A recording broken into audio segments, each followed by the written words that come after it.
আসসালামু আলাইকুম। মাত্র 21 দিনে কানাডার ভিজিট ভিসা। এখন ভিসা রেশিও কানাডার জন্য যথেষ্ট ভালো এবং সেই সাথে ভিসা অ্যাপ্রুভালের যে টাইম ডিউরেশনটা সেটাও কিন্তু অনেকটা কমে গিয়েছে। সো আজকে আপনাদের সাথে শেয়ার করব যে বায়োমেট্রিক দেওয়ার 21 দিন পরে আমরা যে ভিসা অ্যাপ্রুভাল পেয়েছি সেটার প্রসেসিংয়ের সিস্টেমটা কীরকম ছিল, কিভাবে আমরা অ্যাপ্রুভাল পেলাম, বা এই প্রোফাইল সম্পর্কে কি কি জরুরি বিষয় আপনাদের জানার থাকতে পারে। ফার্স্টে বলে দিচ্ছি, যারা আমাদের সাথে সরাসরি যোগাযোগ করতে চান অবশ্যই আমাদের অফিস ভিজিট করতে হবে। অফিস লোকেশন ডিসক্রিপশনে দেওয়া আছে। এছাড়া স্ক্রিনে দেওয়া নাম্বারে ডিরেক্টলি কল করতে পারেন। চেষ্টা করবেন অফিস টাইমের মধ্যে কল করার। এই নাম্বারে হোয়াটসঅ্যাপ আছে, আপনারা যে কোনো ধরনের কোয়ারিসের জন্য হোয়াটসঅ্যাপে নক দিতে পারেন। সো 21 দিনের মধ্যে যে ভিসা আমরা পেয়েছি এটা বিশেষ করে হচ্ছে 21 দিন বলতে বোঝানো হয়েছে যে প্রসেসিং টাইমটা, এবং সেটা বায়োমেট্রিক দেয়ার 21 দিনের মাথায় বা 21 দিনের মধ্যে, অর্থাৎ 3 সপ্তাহের মধ্যেই কিন্তু এখন ভিসা অ্যাপ্রুভাল চলে আসে। অনেক ক্ষেত্রে কমও লাগে, অনেক ক্ষেত্রে একটু বেশি হতে পারে। সো আমরা যে রিসেন্ট যে ভিসা পেয়েছি সেটা আসলে একটা ফ্যামিলি ভিসা ছিল। তাদের 4 জনের একটি ফ্যামিলি ছিল এবং 4 জন অ্যাপ্লিকেন্টেরই ভিসা অ্যাপ্রুভাল এসেছে। অ্যান্ড প্রোফাইল সম্পর্কে যদি আমি বলি, তাদের ট্যাক্স ডকুমেন্টস ছিল এবং ফাইন্যান্সিয়াল ডকুমেন্টস মোটামুটি ভালো ছিল। আমাদের দিক থেকে আমরা যেটা করেছি, তাদের কোনো অ্যাসেট ছিল না, একদমই নেই বললেই চলে, অর্থাৎ তাদের কিছু লিকুইড মানি ছিল।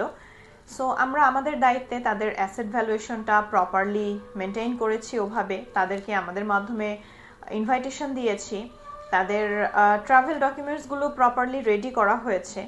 দেন হচ্ছে তাদের ফাইন্যান্সিয়ালও কিছু হচ্ছে সাপোর্ট দেওয়া হয়েছে, যেহেতু 4 জন অ্যাপ্লিকেন্ট, সো একটা হিউজ অ্যামাউন্ট সেখানে প্রেজেন্ট করার প্রয়োজন হয়েছে। সো সব কিছু মিলে প্রোফাইলটাকে এভাবে আপগ্রেড করার কারণেই আসলে আমরা যেটা ভাবছি যে আমাদের ভিসা অ্যাপ্রুভালটা চলে এসেছে। সো আর ট্রাভেল হিস্ট্রির কথা যদি বলি, এটা অনেকে জানতে চান যে আপনাদের যে ভিসা হয়েছে তাদের ট্রাভেল হিস্ট্রি কীরকম ছিল বা কি।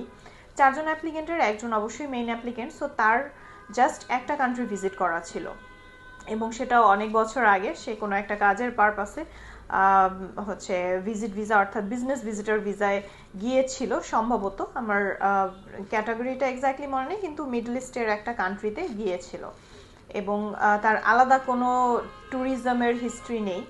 আর তার যে ফ্যামিলি মেম্বার্স যারা, তার ওয়াইফ অ্যান্ড বাচ্চাদের একদমই ট্রাভেল ছিল না, পাসপোর্ট একদমই ফ্রেশ, বাট স্টিল তারা কিন্তু ভিসা পেয়েছে। সো ভিসা পাওয়ার ক্ষেত্রে আমি যেটা সবসময় বলি, ইম্পর্টেন্ট কিন্তু ফাইন্যান্স, ইম্পর্টেন্ট হচ্ছে পারপাস অফ ভিজিট, ইম্পর্টেন্ট হচ্ছে আপনার পার্সোনাল যে ডকুমেন্টসগুলো। ট্রাভেল হিস্ট্রির উপরে খুব বেশি এমফ্যাসিস করতে গিয়ে অনেকে যেটা করেন, ইম্পর্টেন্ট ডকুমেন্টেশনগুলো বাদ হয়ে যায়। ইম্পর্টেন্ট ডকুমেন্ট হচ্ছে অ্যাসেট।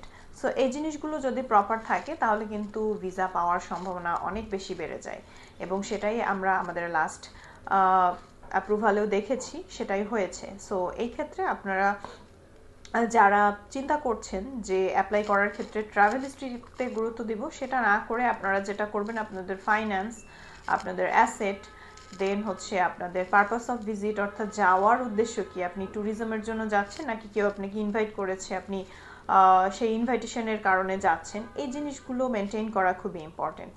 অ্যান্ড কানাডার জন্য যেটা আমরা সবসময় বলি, চেষ্টা করবেন ইনভাইটেশনটা প্রোভাইড করার, ট্রাভেল হিস্ট্রি থাকুক অথবা না থাকুক, তাহলে কিন্তু ভিসা হওয়ার পসিবিলিটি বেশি। আর এমনিতেও এখন ভিসার রেশিও যথেষ্ট ভালো চলছে কানাডার ক্ষেত্রে। সো আপনারা যারা ইনভাইটেশন রিলেটেড কোনো হেল্প চাচ্ছেন, প্রসেসিং রিলেটেড কোনো হেল্প চাচ্ছেন, অবশ্যই আমাদের সাথে যোগাযোগ করবেন, এবং যারা কিনা অলরেডি ডিটারমাইন্ড যে অ্যাপ্লাই করবেন, দ্রুত সময়ে অ্যাপ্লাই করে ফেলবেন। ধন্যবাদ সবাইকে।